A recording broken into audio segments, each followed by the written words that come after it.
अगर आप भी चाहते हैं कि SIS एंटरटेनमेंट्स का वीडियो सबसे पहले आप तक पहुंचे, तो हमारे इस चैनल को सब्सक्राइब करना ना भूलें और साथ में बेल आइकन की घंटी को जरूर दबाएं। Present by Albela music.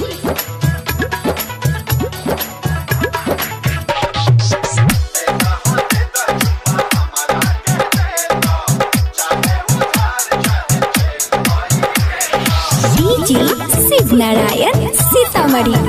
अरे दै छी गे छौरी तू सबके उधार गे, हमरा किए लागै छी फटका रे। मकई बेच के चुम्मा गे, मकई बेच के चुम्मा ले बाबा साख में, चाहे तू दे में 1.5 लाख में। मकई बेच के चुम्मा ले बाबा साख में, चाहे दे में 1.5 लाख में।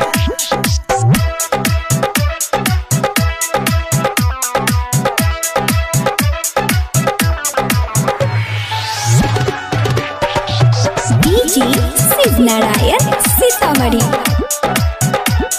हाँ हमर बतिया ले मान, छौरी करे नहीं गुमान, नहीं ते चल जाए तो हर फोकटे में जान। हाँ हमर बतिया ले मान, इतना करे नहीं गुमान, नहीं ते चल जाए तो छौरी तो हर फोकटे में जान। कंप्लेन भाले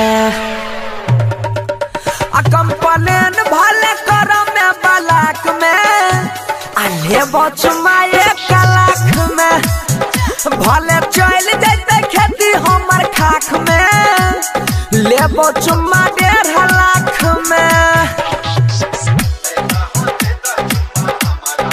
presented by Albela recording studio Simra. Shiv Narayan Sitamarhi. हाँ कहो राइटर या जैया हो तो इहे में भलैया, अबरी लगन में बनाई ले बंसी के अपन सैया।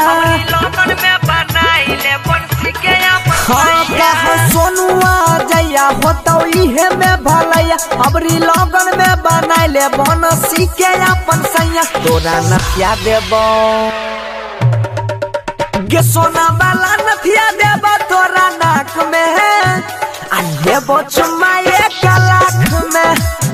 भले चल जाते खेती हमर खाख में, अले बचमा 1.5 लाख में।